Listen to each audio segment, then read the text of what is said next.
Well, hey there, Dr. Andrew Gorecki, physical therapist, here to show you the #1 single best exercise for stenosis.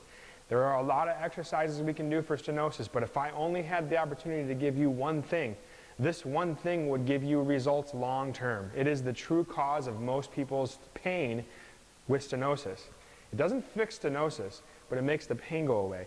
What happens to people with stenosis is they start to get tight in a muscle in the front of their hips called the hip flexor or iliopsoas. That muscle runs from the front of the hip up to the spine.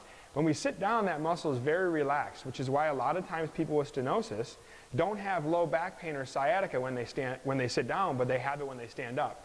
The change happens because of the tightness in the front of the hips. So I'm going to show you the #1 most important thing I feel people with stenosis should be doing on a daily basis. So we're going to use this chair right here. This chair is going to be the opportunity for me to put my foot up on the chair, but I need to hold on to something. So for me, this is good enough. I'm going to use this whiteboard. For you, you might want to consider getting into a stairway where there's railings on both sides and you can put your foot up on the second step. Or you might want to consider using a chair in a doorway so you can put the hands on the door frame. It's up to you, but I want you to be safe. So with my foot up on the chair, my back foot, I need to look at that and make sure it's nice and straightforward. It cannot be turned out, otherwise this is not effective. So I want to stand tall, and when I get in that position, I want to gently start to move my body forward and back. And right away, I start to feel tension in this region right here where my hand is, in the front of my right hip. So I'm going to move front to back for 30 seconds, real gently, real small motion too. Then I'm going to move my hips while I'm forward and I feel that tension. I'm going to move my hips side to side for 30 seconds.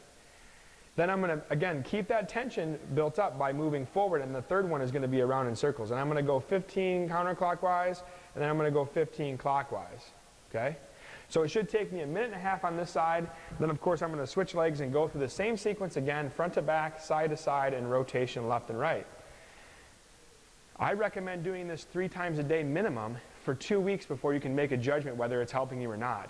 If there's any pain, I don't want you to do it. That's not my advice, but I do believe this is the most important thing that I would teach every person that has stenosis, because 99% of them have tightness in the front of the hips. Hope you enjoy.